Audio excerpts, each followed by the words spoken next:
اعوذ باللہ السمیع العلیم من الشیطان الرجیم بسم اللہ الرحمن الرحیم۔ سورہ بقرہ کی 76 نمبر آیت سے آج درس قرآن کا آغاز ہو رہا ہے۔ اللہ تعالیٰ فرماتے ہیں وَإِذَا لَقُوا الَّذِينَ آمَنُوا قَالُوا آمَنَّا، اور جب یہ منافق ایمان والوں سے ملتے ہیں تو کہتے ہیں کہ ہم ایمان لا چکے ہیں۔ وَإِذَا خَلَا بَعْضُهُمْ إِلَىٰ بَعْضٍ، اور جب آپس میں علیحدگی میں ایک دوسرے سے ملتے ہیں، قالو، تو کہتے ہیں، ان میں سے کچھ دوسروں کو کہتے ہیں، اتحدثونہم بما فتح اللہ علیکم، کیا تم ان ایمان والوں کو وہ باتیں بیان کرتے ہو، بتاتے ہو جو اللہ نے صرف تمہارے اوپر کھولی ہیں، لیحاجوکم بہ عند ربکم، اب تم ان کو بتاؤ گے تو یہ کل کو روز محشر رب کے ہاں تم سے اس بارے میں جھگڑا کریں گے۔ افلا تعقلون، تو کیا تم عقل نہیں رکھتے؟ یعنی وہ ایمان والوں سے ملتے تو کہتے تھے ہم تو ایمان لا چکے ہیں، اور آپس میں ملتے تو وہ جو اس وقت ان کی مجلس میں بحث ہو رہی ہوتی تو اپنے دوسرے ساتھیوں سے کہتے کہ ایمان والوں کو تم نے یہ باتیں کیوں بتائی ہیں، تو کل کو اللہ کے دربار میں یہ تم سے جھگڑا کریں گے۔ اب یہ بات ان کے آپس تک تھی، لیکن یہ قرآن چونکہ معجزاتی کتاب ہے تو اس نے یہ بیان کر دی، اور پھر یہ آپس میں ایک دوسرے سے کہنے لگے بھی یہ بات اب مسلمان اپنی صورتوں میں یہ تلاوت کر رہے ہیں تو یہ بات کیسے ظاہر ہوگی، کس نے اس کو لیک آؤٹ کیا، ان کو کس نے بتایا؟ تو اب ظاہر ہے سبھی نے کہا کہ ہم نے تو کسی نے نہیں مسلمانوں کو بتایا، تو وہ پھر مطلب ان میں سے کچھ لوگ وہ پھر سوچنے پہ مجبور ہو گئے کہ جب مسلمانوں کو کسی نے نہیں بتایا اور ان کے قرآن میں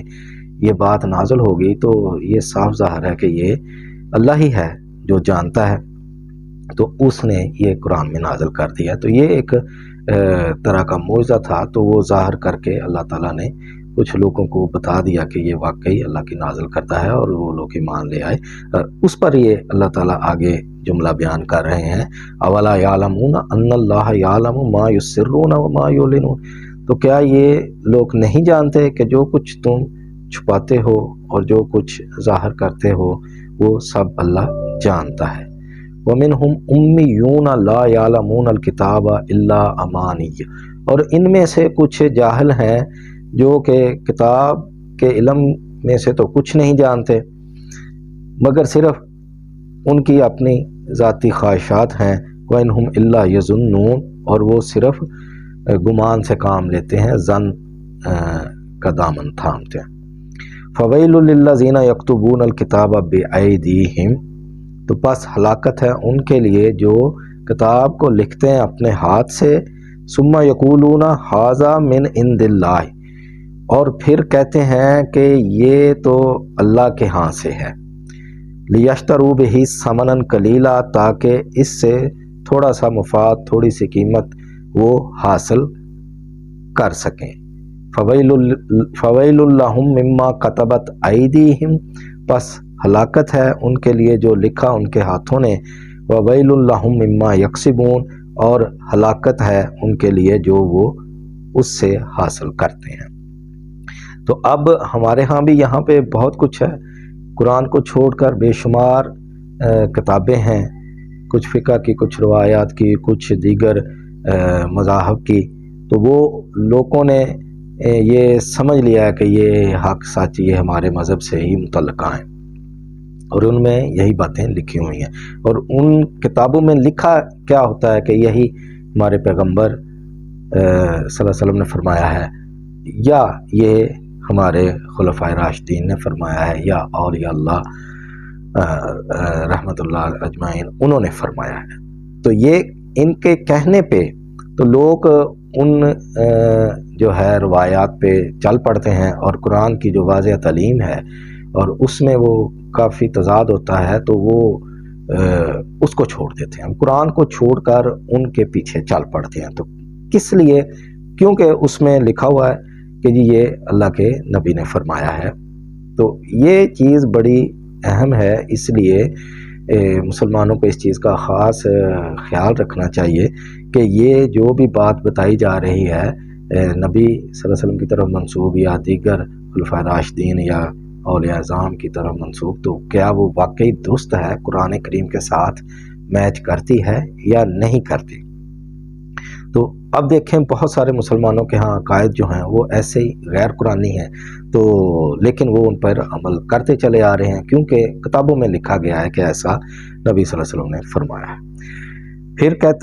فرماتے ہیں اللہ ان لوگوں کی جو ہے یہودیوں کی ذہنیت، وَقَالُوا لَن تَمَسَّنَا النَّارُ إِلَّا أَيَّامًا مَّعْدُودَةً،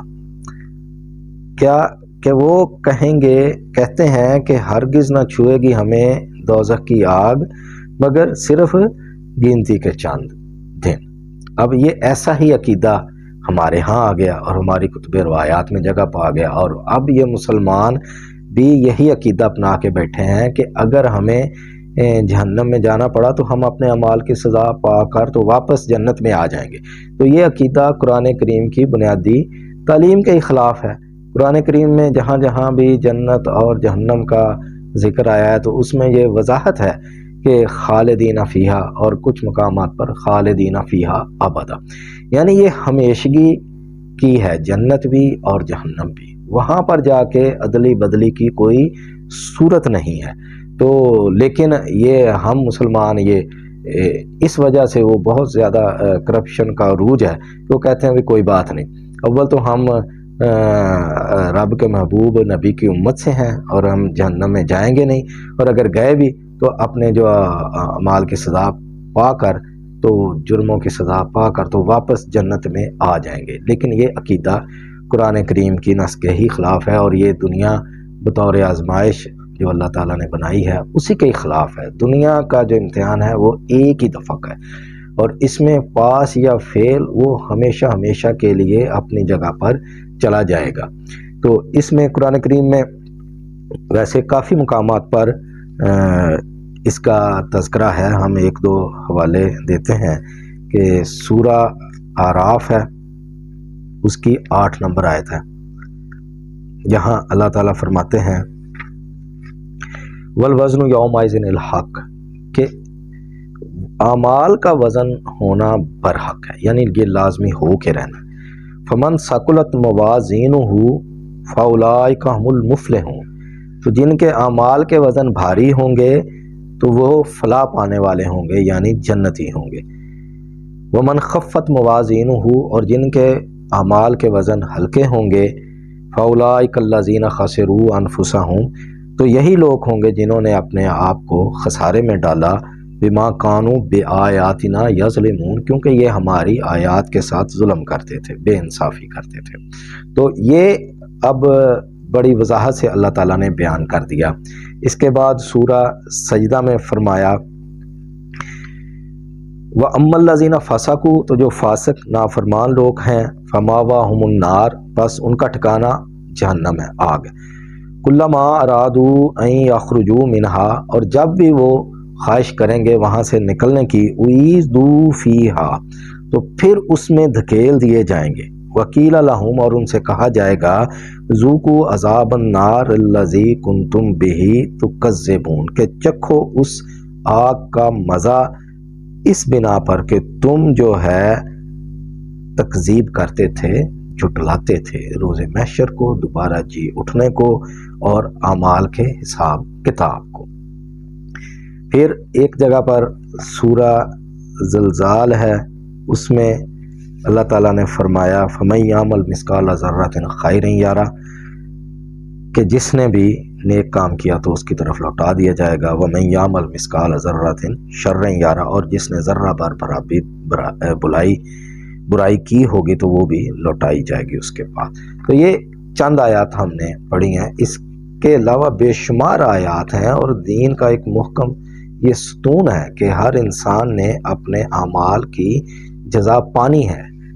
نیکی یا بدی کی صورت میں۔ اچھے اعمال کی جزا جنت ہے اور برے اعمال کی جزا جہنم ہے، لیکن چونکہ یہ قرآن کریم کی جو آیات ہیں ان میں تو تحریف ممکن نہیں کہ اللہ تعالیٰ نے اس کا ذمہ خود لیا ہوا ہے، تو اس لیے دیگر کتابوں میں ایسی چیزیں داخل کی گئیں اور یہ عقیدہ بنایا گیا کہ بھئی اول تو ہم مسلمان جس نے کلمہ پڑھا جہنم میں جائیں گے نہیں، اور اگر گئے بھی تو اعمال اپنے جتنے ہیں پورے ان کی سزا پا کر واپس جنت میں آ جائیں گے۔ تو ہم پھر بیان کیے دیتے ہیں کہ قرآن کریم کے مطابق کسی بھی عدلی بدلی کی کوئی گنجائش نہیں ہے، اس لیے جمع خاطر رکھیں اور اپنے اعمال پر توجہ دیں۔ بلکہ اللہ تعالیٰ کیا کہتے ہیں کہ جب یہودیوں نے کہا کہ ہمیں ہرگز آگ نہ چھوئے گی مگر گنتی کے چند دن، تو اللہ نے آگے سے فرمایا کل ان سے پوچھو اتخذتم عند اللہ عہدا، کیا اللہ سے کوئی وعدہ لیا ہے تم نے اس چیز کا؟ فلن یخلف اللہ عہدہ، تو پھر ہرگز اللہ اپنے وعدے کی خلاف ورزی نہیں کرے گا۔ ام تقولون علی اللہ ما لا تعلمون، یا تم اللہ پر وہ بہتان ترازی کرتے ہو جو تم نہیں جانتے ہو، یعنی وہ جھوٹ تم اپنی طرف سے بنا کر تو کہتے بھی اللہ نے ایسا ہی کہا ہے۔ بلا، بلکہ اب یہ اللہ تعالیٰ واضح فیصلہ دے رہے ہیں، بلکہ ہرگز نہیں۔ اور نوٹ کر لو، من کسب سیئۃ، کہ جس نے برائی کی، وَأَحَاطَتْ بِهِ خَطِیئَتُهُ، اور اس کے جو غلط کام ہیں ان کے نتائج نے اس کا گھیراؤ کر لیا، فَأُولَٰئِکَ أَصْحَابُ النَّارِ، تو یہی لوگ ہیں جو آگ والے ہیں، دوزخ والے ہیں، ہم فیہا خالدون، اور اس میں ہمیشہ ہمیشہ رہیں گے۔ والذین آمنوا وعملوا الصالحات، اور جن لوگوں نے نیک اعمال کیے ایمان لا کر، اولئک اصحاب الجنہ، وہی جنت میں جائیں گے، ہم فیہا خالدون، اور وہ ہمیشہ ہمیشہ رہیں گے۔ اس لیے یہ چیز ذہن میں رہے کہ ایسا کوئی بھی عقیدہ خلاف قرآن ہے کہ اول یا کوئی جائے گا نہیں، یا اگر گیا تو وہ واپس اعمال کی سزا بھگت کر جنت میں آ جائے گا۔ تو یہ قرآن کریم جگہ جگہ عقائد کی اصلاح کرتا ہے، اس کو پڑھیں تو آپ جتنا زیادہ اس کو پڑھ کر اس پہ غور کر کے اس کی تعلیمات سے فائدہ اٹھائیں گے تو اتنا ہی آپ نور کی طرف آئیں گے، جہالت سے، تاریکی سے دور ہوگے۔ تو یہ ہماری ذمہ داری ہے کہ ہم اپنے گھر والوں کو، بچوں کو یہ بتائیں کہ اس کو سمجھ کر پڑھیں تاکہ ہمارے عقائد کی اصلاح ہو سکے۔ تو اللہ سے دعا ہے ہمیں قرآن پڑھنے کی، سمجھنے کی، دوسروں تک پہنچانے کی ہمت توفیق عطا فرمائے، آمین۔